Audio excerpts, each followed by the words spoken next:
New tonight, he was in jail for years for a crime he did not commit. Officials got it wrong, but he says the damage has already been done.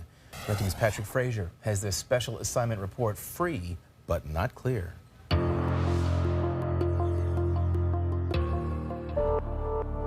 Rickey Davis is not in jail anymore, but he doesn't feel like a free man. I can't get nothing going. I mean, I'm marked as a murderer. Let's back up to 1986, when a woman was murdered in an empty lot in Liberty City. A man just out of prison told police Rickey did it. I didn't kill nobody. Police investigated. At that time, the Miami-Dade Crime Lab said Rickey's blood didn't match the blood on the victim, and there was no semen found on the swab from the woman. No one was charged in the murder, and Rickey got on with his life. I had my own lawn service, my own car wash, my own tree service. Then in 2014, Rickey was playing dominoes at this Liberty City park. Police showed up. They say, we're gonna charge you with murder. Huh? Rickey was charged with a 1986 murder, locked up in the county jail, and his nightmare began. I've been in 25 fights. I went through hell in there. Rickey was also fighting in court. The record shows 16 pages of motions and hearings, including Rickey's 5 handwritten pleas demanding a speedy trial to prove he was innocent.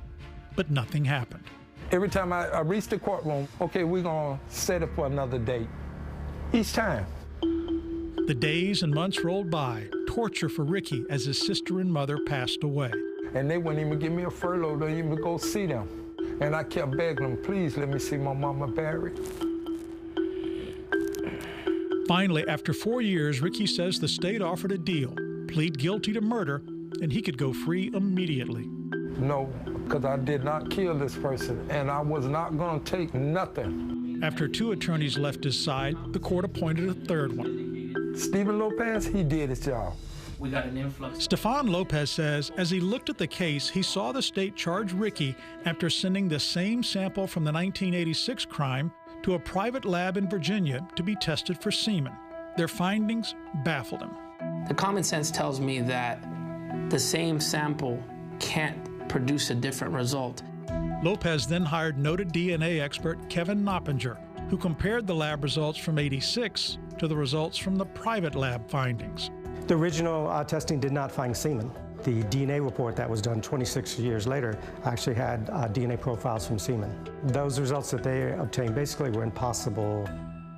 Impossible, Knoppinger says, because a small sample that does not have semen on it in 1986 cannot suddenly have semen on it decades later. The mistake that destroyed Rickey Davis's life. So the end result was incarcerating an innocent man for 4 years. Rickey was then called to court again. Lopez wasn't even told about the hearing. Didn't they turn around and say, this case dismissed, you can go home? Anybody say they're sorry? Nobody said nothing, nobody apologized, nobody did nothing. The Miami-Dade State Attorney's Office could not discuss the charges being dismissed because a memo closing out the case has not been written yet. The crime lab that said Rickey's semen was on the swab did not want to comment, but their disputed findings have changed the way Stefan Lopez views DNA evidence. Everything I ever thought about DNA is questioned. I question myself now. Rickey was wronged, but back on the streets, nothing is going right for him. The reason why I can't find a job, they go online, and when they pull my record up, it shows that I'm supposed to be a murderer. Lopez says he may sue for the years Rickey spent in jail for a crime he didn't commit. Meanwhile, Rickey wants people to know he was charged with murder, but he didn't commit murder. Patrick Frazier, 7 News.